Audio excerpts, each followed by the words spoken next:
Pour VVC19, je vais vous lire le témoignage de Isabelle T. Bonjour à tous.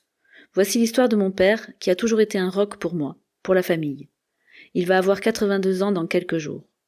Une première injection courant 2021, plus vaccin contre la grippe saisonnière, comme tous les ans depuis quelques années. Covid ensuite.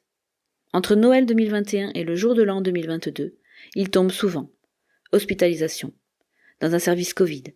Et il sort mi-janvier 2022, mais il ne peut plus marcher. 2 autres injections courant 2022 par une infirmière qui vient à domicile. Elle travaille avec les aides-soignantes qui s'occupent maintenant de mon père depuis son retour de l'hôpital mi-janvier 2022. Ma mère l'a accompagné dernièrement afin de faire un bilan gériatrique et le docteur soupçonne la maladie de Guillain-Barré suite aux injections. Un IRM est programmé fin juillet afin d'en savoir plus.